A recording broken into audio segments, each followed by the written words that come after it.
Vamos ver se já entrou. Deixa eu pôr o link para o pessoal lá do Hangout.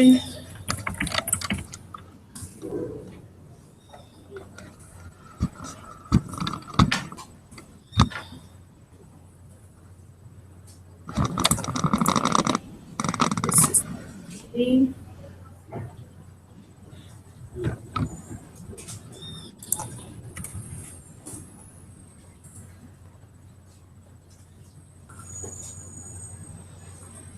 Escuta, você recebeu as minhas duas respostas à pergunta? Recebi. Você me desculpe, mas é que para responder assim, eu ia precisar checar um negócio. Sorry. Não tem problema. Bom, eu vou começar aqui. Eu não sei o que está acontecendo, que as pessoas não estão me vendo.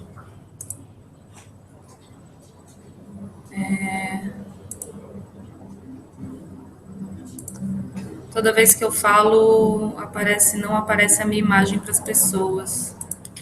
Tentei organizar isso, mas não. Tentei arrumar isso, mas não sei o que está acontecendo. Deixa eu ver. Vou dar aqui para ver se rola.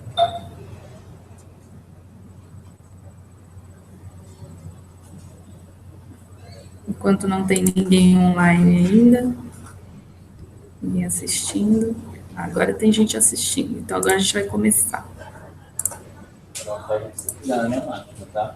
Precisa apagar tudo. Bom, vamos lá, vamos começar. Mesmo as pessoas não estando me vendo, as pessoas vão ver você o tempo inteiro.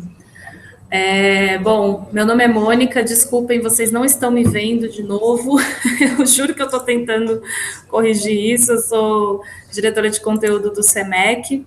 O SEMEC é uma escola de gestão cultural com sede na Bela Vista, em São Paulo, que existe desde 2010, e a gente começou essa série de hangouts aqui semana passada com os nossos professores, para tratar dos assuntos que a gente trata aqui nos cursos e dar uma prévia dos assuntos para vocês, também tirar algumas dúvidas. E hoje o nosso convidado é o Gilberto Toscano, que é advogado e que dá o curso de Lei de Incentivo ao Audiovisual. A gente vai ter uma turma desse curso aqui na semana que vem, do dia 30 de junho a 2 de julho, e a ideia aqui é conversar um pouquinho com o Gilberto, dar uma introdução sobre esse tema. Oi, Gilberto, obrigada. Olá, tudo bem, Mônica? Olá, pessoal, tudo bem? Bom, tudo jóia. Eu queria começar pedindo para você falar um pouquinho de você, da sua carreira profissional e como que você chegou nesse foco do audiovisual aí no seu trabalho como advogado. Legal. Bom, eu sou advogado formado já tem uns anos, a gente não falar sobre isso. Com 15 anos de experiência profissional e há uns 10 anos já atuo na área de entretenimento. A partir de 2008, quando eu trabalhava no escritório em que hoje trabalho, em Salinas, recebi um convite para montar, vamos dizer assim, um jurídico para O2 Filmes, a produtora do Fernando Meirelles. Aí passei a trabalhar com audiovisual, também é a minha experiência. E a partir de então fui me especializando, ganhei uns anos da O2, fiz cursos, voltei para essas equipes Salinas Advogados, o escritório em que eu trabalho hoje em dia, e desde 2011, 2012, com a promulgação, a gente fala vigência dessa lei, que é a 12485, que trouxe as cotas para conteúdo nacional e por assinatura, o setor audiovisual deu uma certa bombada, que ele não existisse antes, senão que ele já não estivesse em crescimento. Mas com isso a gente aqui no escritório sentiu necessidade de construir uma área especificamente audiovisual. Então, nós somos alguns advogados aqui em São Paulo, outros no Rio, e a gente trabalha especificamente atendendo esse setor, pensando em contratos, em planejamento estratégico, inclusive de financiamento, toda a parte de direitos autorais, e daí vem o meu interesse, vamos dizer assim, pela área que eu acabei estudando, e é um prazer falar sobre incentivo e ajudar as pessoas a entenderem não só cada mecanismo de incentivo de uma forma isolada, mas ajudar o mercado audiovisual, sobretudo de produção, aqueles que sentem necessidade, a ter uma concepção estratégica dos incentivos, que incentivos utilizar para cada situação, qual estratégia, qual modelo de financiamento a gente pode adotar para as diferentes obras audiovisuais, para além ao que os incentivos se combinam, qual é o melhor modelo de negócio, qual é o modelo de negócio que se pratica hoje, qual é a tendência do mercado de produção, de programação, das distribuidoras, se a gente pensar no mercado do cinema, tudo isso. Muito bem.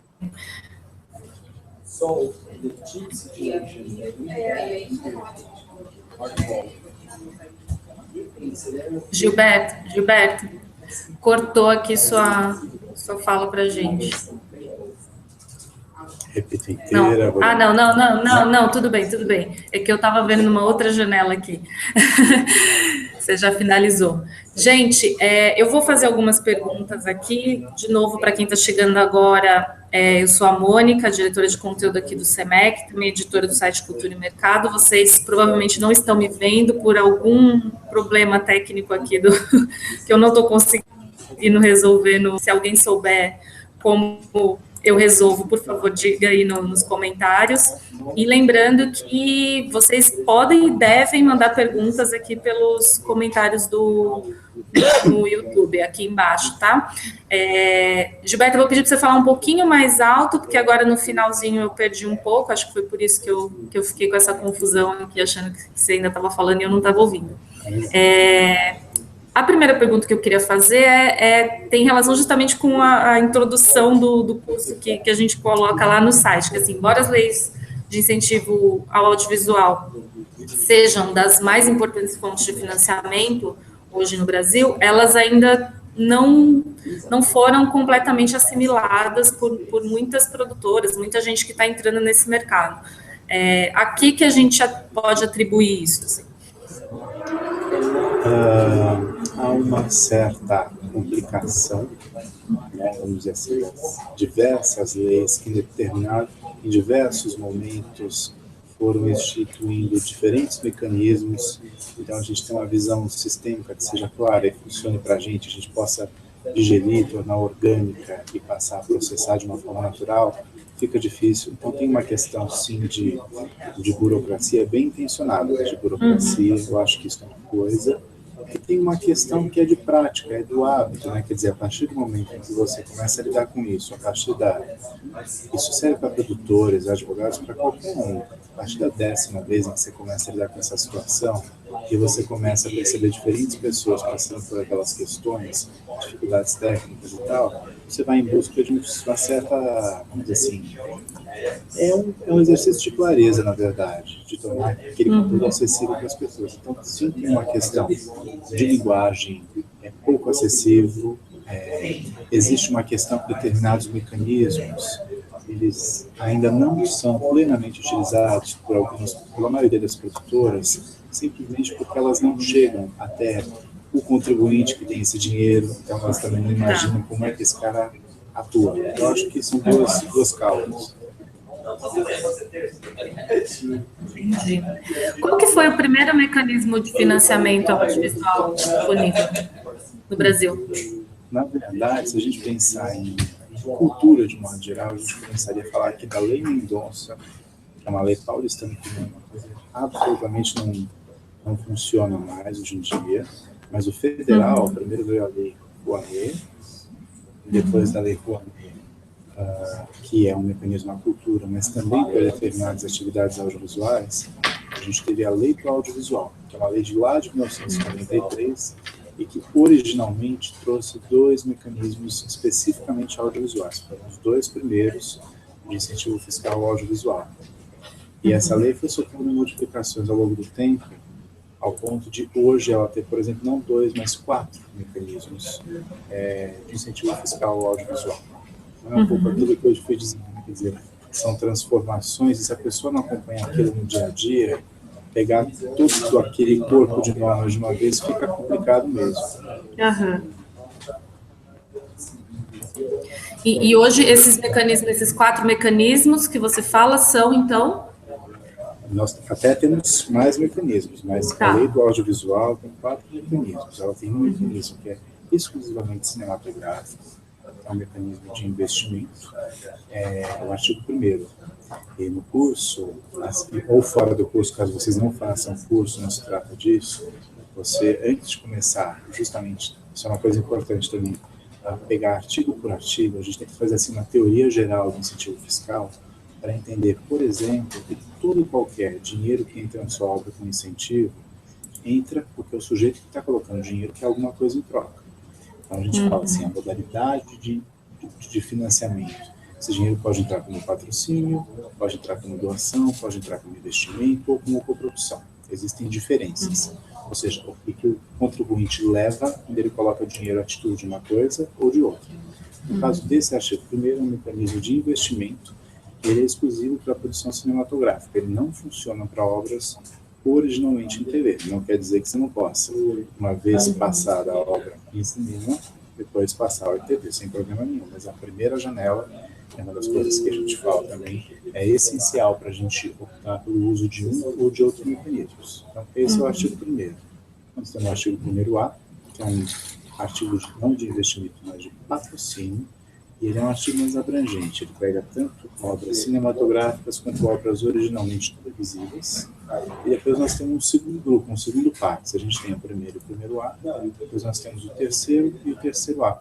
Os dois são mecanismos de coprodução, eles não são mecanismos complicados, pelo contrário, mas o fato de eles serem mecanismos de coprodução voltados para um contribuinte que não é brasileiro, mas que está lá fora e explora obras audiovisuais gringas aqui no Brasil, às vezes torna a coisa assim aparentemente mais complicada.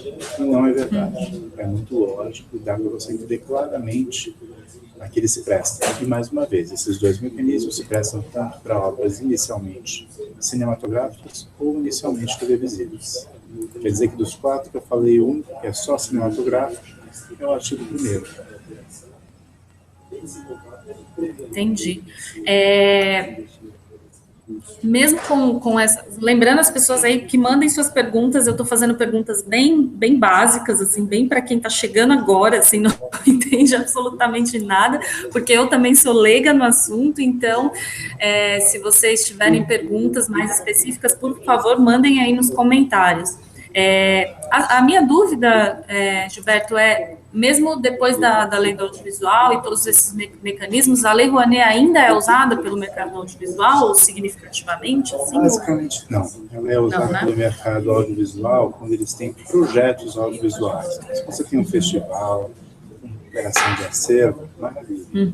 No caso de curtas e médias metragens, ela até pode ser usada, mas a gente tem um mecanismo idêntico ao mecanismo da Lei Rouanet, que contempla obras de curta e média metragem, que é o artigo 1º-A. Então fica mais prático usar só os mecanismos audiovisuais.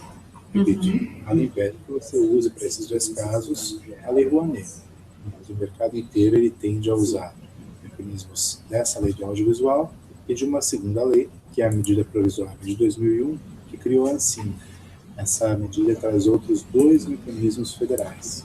Só lembrando que aqui a gente está falando, é o objeto do curso, né, dos principais, né, dos mecanismos federais. A questão que a gente aborda no curso é a gente sempre conceber a questão do incentivo fiscal dentro de um contexto menor.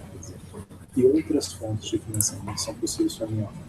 Recursos privados, incentivos fiscais que não são federais, mas são estaduais ou municipais, recurso público, que é diferente de incentivo, a gente vê a diferença entre um e outro no curso, e basicamente eles são sempre pontos complementares. Esse é um outro preconceito que o mercado tem e que não é verdade. Às vezes muito produtor acha que por usar o incentivo A, ele não pode optar pela forma de financiamento B, quando na verdade a regra é bem oposta. Quase sempre ele pode somar fontes e, portanto, aumentar as possibilidades de colocar a obra dele de pé, de fazer o filme dele. Quais são as combinações mais comuns, assim, você saberia dizer? As combinações mais comuns: incentivo federal com estadual e municipal, recurso público federal com incentivo federal, recurso público local com incentivo federal, como se fosse permutação. Se eu esquecer um pouco do incentivo fiscal federal, do recurso público, eu posso tanto pensar em cooperação internacional lá fora, também é uma coisa que as pessoas valorizam muito, mas se vocês pensarem bem, se você tem, sei lá, se você tem um orçamento de 2 milhões aqui no Brasil, e se você não consegue colocar a sua obra de pé, de repente ter um projeto interessante, por exemplo, para a Argentina, e para o produtor argentino, reduz pela metade a sua necessidade de captar dinheiro aqui. Vai passar a ser uma obra de 2 milhões, 1 milhão lá, 8 milhões aqui. A coprodução nacional, às vezes, é uma forma da gente potencializar isso. Ações relativas a patrocínio, mas que não são puramente de patrocínio, tipo conteúdo branded, tipo inserção de produto, que a gente fala no mercado product placement, um troço um pouco menos utilizado no mercado de conteúdo, mais possível para o merchandising. E, além das modalidades e dos lugares, assim, mecanismos diferentes que a gente vem vendo surgir. O crowdfunding, por exemplo, é uma questão cada vez mais na nossa pauta, ainda uma fonte secundária de complementação de recurso, mas mais e mais, aí é só a gente olhar para o mercado americano, uma possibilidade concreta de fazer isso acontecer. Então, vocês vejam que é um contexto maior mesmo. Não adianta a gente pensar de forma assim, segmentada no incentivo. A gente até pode fazer uma obra ou outra, mas a solução de autossustentabilidade do mercado não está aí. Você falou do crowdfunding, eu já li algumas coisas a respeito da regulamentação disso no Brasil, né? Que eu não sei se existe essa regulamentação lá fora e se aqui no Brasil a gente já caminha para alguma coisa nesse sentido, você sabe dizer? Existem projetos de regulamentação, eu não conheço algo como se fosse uma lei geral disso aqui no Brasil. Existe uma questão quando envolve um investimento, isso passa pela Comissão de Valores Imobiliários, CVM, como se fosse uma ação, tá? Mas isso não quer dizer que a CVM interfira muito. Na verdade, você vai poder a CVM uma dispensa para isso. A gente tem muito espaço hoje em dia, acho que tanto não, eu desconheço qualquer norma específica sobre o crowdfunding no Brasil. Não me lembro do mercado americano da regulamentação disso, para ver uma lei específica. Mas certamente, quando se trata de um crowdfunding, a gente tem sempre algum tipo de cuidado adicional por parte do governo federal. Sim. Queria que você falasse um pouquinho, Gilberto, do FUNCINE. O que é o FUNCINE? Como que ele funciona? FUNCINE, esse nome difícil, né? Ele também não é tão difícil, assim como outros mecanismos que eu mencionei. O FUNCINE, ele é um fundo de investimento a cinema, não a cinema audiovisual de modo geral. Ele é um fundo de investimento em audiovisual da mesma forma que eu poderia investir em soja, que eu poderia investir em commodity, quer dizer, ele é um fundo de investimento privado como qualquer outro. O que torna o FUNCINE FUNCINE? O que ele está na pauta? A grande sacada do FUNCINE é que o sujeito, como nós, na hora que a gente vai investir nosso dinheiro no fundo, quem investe o dinheiro no fundo, esse contribuinte, ele pode não correr risco. Quando eu invisto, Gilberto, em soja, em gado, eu corro um risco. Se aquilo não der dinheiro, eu perco o meu dinheiro, eu perco o principal. Aqui não. E por quê? Basicamente porque esse dinheiro investido por mim no FUNCINE, desde que ele não exceda, se for uma empresa lutada pelo lucro real, 3% do imposto de renda devido por mim, eu posso abater lá da minha declaração de imposto de renda quando eu fizer a minha declaração. Então, veja, no momento 1, eu coloquei dinheiro em fundo, que vai tentar obter dinheiro com uma carteira de projetos audiovisuais bem variada. No momento 2, eu espero que, se eu sou investidor desse fundo, eu espero que esse fundo me dê retorno.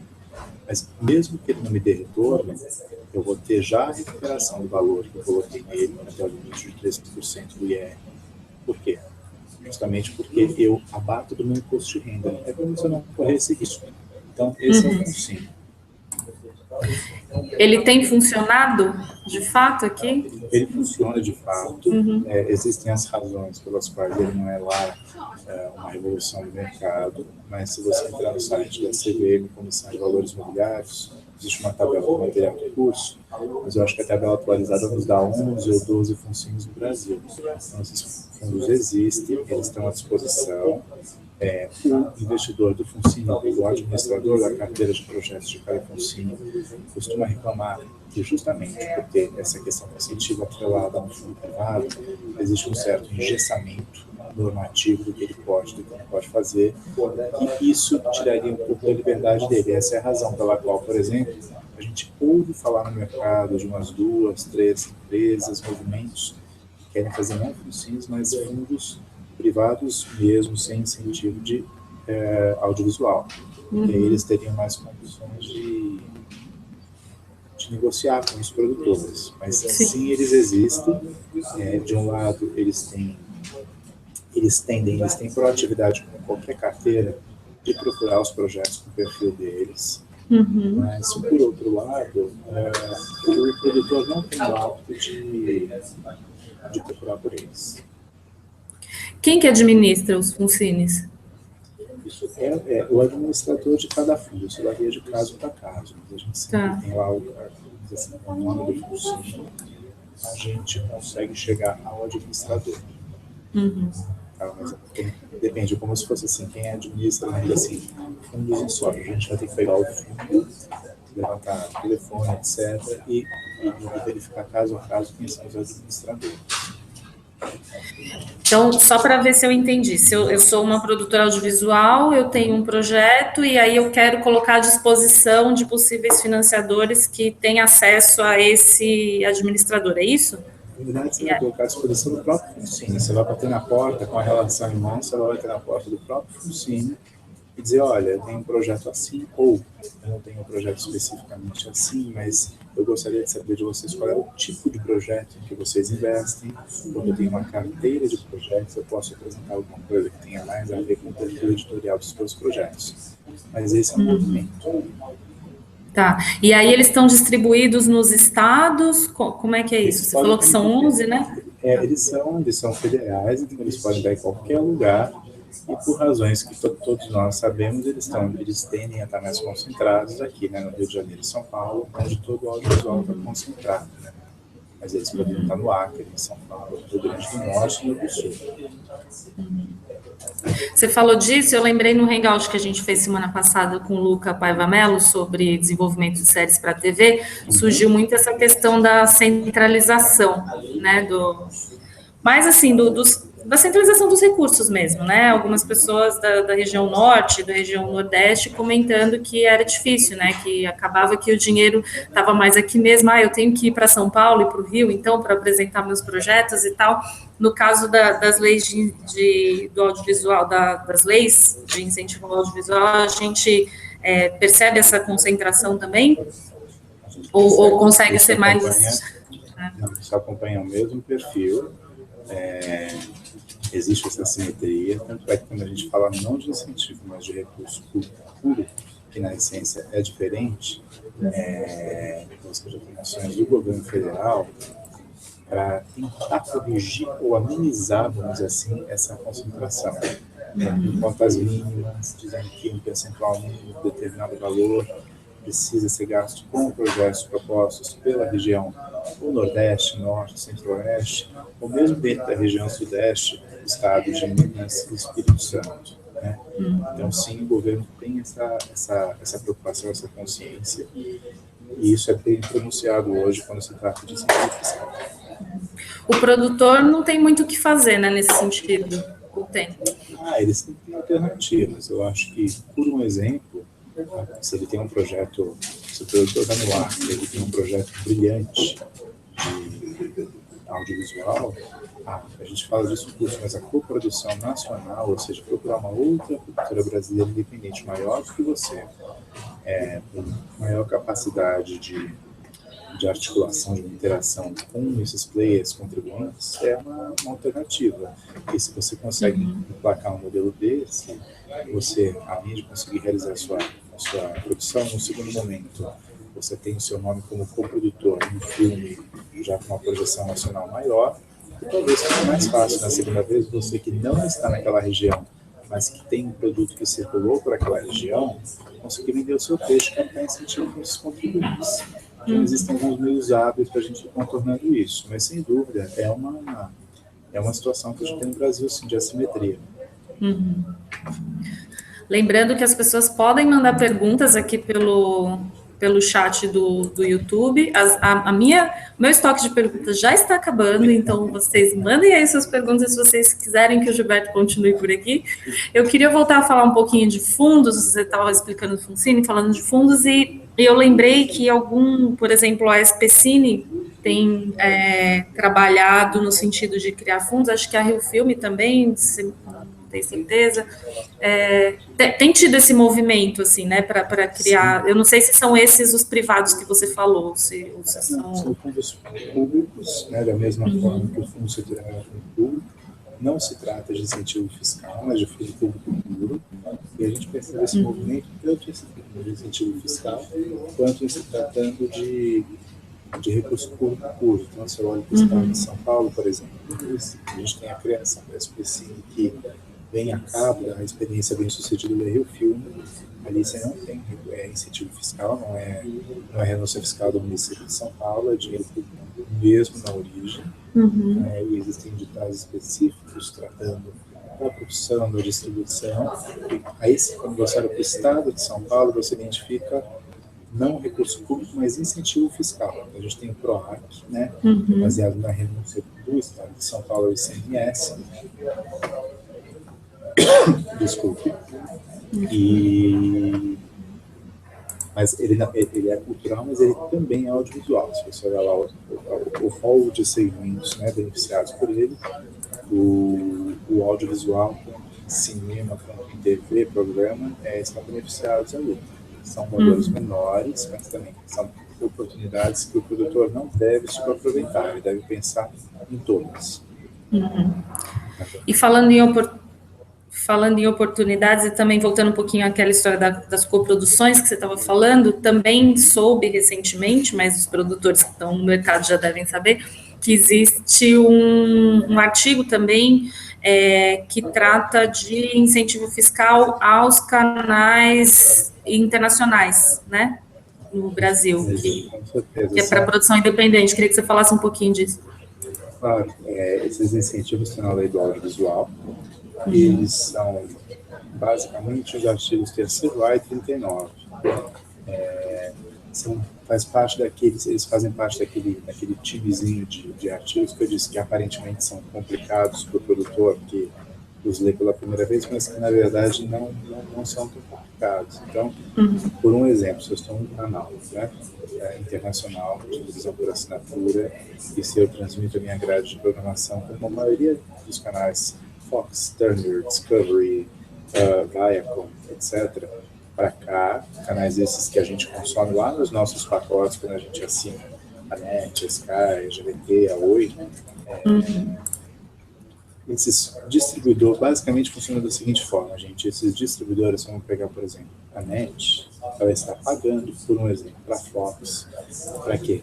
Para que ela, NET, possa incluir os canais da Fox nos pacotes, oferecer aos assinantes, e os assinantes pagam a NET pelo serviço, né? Ou seja, a NET vai pagar a Fox em função de a Fox ter autorizado a NET a carregar e levar para casa de vocês os canais Fox dentro de um ou de outro pacotes. Como essa Fox de um ou mais canais, ela está lá fora, especificamente em Miami, não aqui, o que vai acontecer? A NET faz uma remessa para a Fox lá do exterior, para a Fox receber esse dinheiro, né? E é sobre essa remessa para o exterior que a gente tem dois benefícios. Mais uma vez, parece complicado, mas não é. É uma redução do imposto de renda que incide sobre essa isenção para fora, essa remessa. E outra é a isenção do Fundcine. O Fundcine é um tributozinho específico da atividade audiovisual.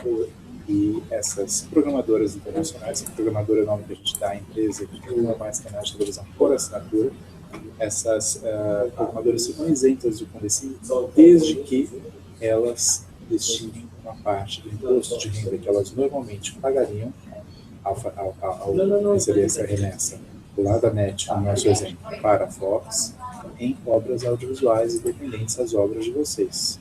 Então, esse dinheiro vai ser, cada remessa posterior, esse dinheiro vai ser destinado a uma conta aberta pela própria ensino, chama-se conta de recolhimento.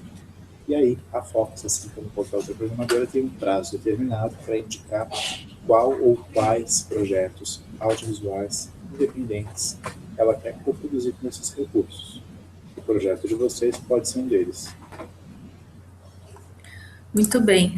Bom, tem bastante gente assistindo aqui a gente, mas não mandaram perguntas, então eu queria que você falasse agora para a gente encerrar um pouquinho sobre o curso. Ok.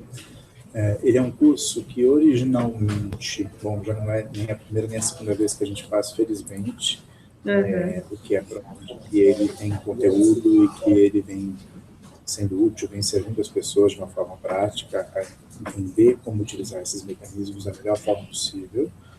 Agora a gente tem uma novidade, que é o fato de o curso, que antes era dado em 2 aulas, ter passado para 3 aulas. Isso vai nos permitir ter um pouco mais de calma em relação aos conteúdos, desenvolver alguns exercícios que eu testei agora fora de São Paulo e funcionaram super bem para a competição.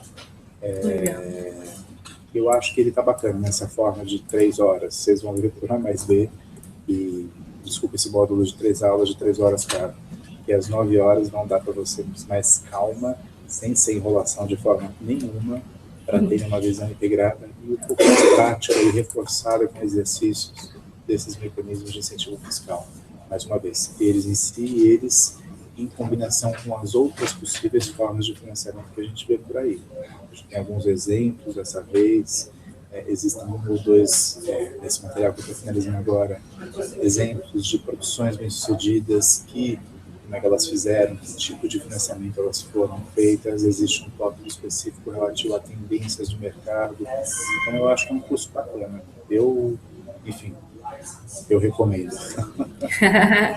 Todo mundo que vem recomenda sempre. Então, recapitulando aqui para quem chegou depois, vocês não estão me vendo aí, mas eu sou a Mônica Herculano, diretora de conteúdo do SEMEC, também editora do site Cultura e Mercado. A gente teve um probleminha técnico aqui no Hangout, por isso que eu não estou aparecendo para vocês, mas o Gilberto estará aqui no SEMEC na próxima semana, de 30 de junho a 2 de julho, para o curso Leis de Incentivo ao Audiovisual, que, como ele disse, já fez algumas edições aqui, foram bem legais.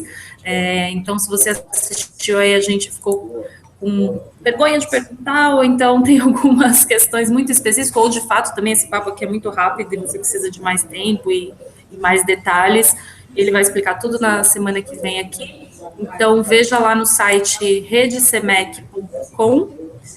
O SEMEC fica na Bela Vista, aqui em São Paulo, pertinho do metrô Trianon MASP. E qualquer dúvida que tiver na inscrição, pode ligar ou escrever para a gente. E acho que é isso. Obrigada, Gilberto. Obrigada a quem acompanhou. A gente vai ter um outro hangout amanhã para falar sobre networking. Então, se você está aí, tem uma empresa e precisa fazer mais contatos e quer saber tudo sobre networking, você acha que é simples fazer networking? Não é só trocar cartões fazer networking. A gente vai falar amanhã às 7 da noite sobre isso com o Maurício Cardoso, que é um dos criadores do Clube do Networking lá do Rio, que está vindo para São Paulo aqui para o SEMEC. Então, espero vocês. O evento a gente vai criar lá na página do SEMEC no Google+, no Facebook, em todas as redes.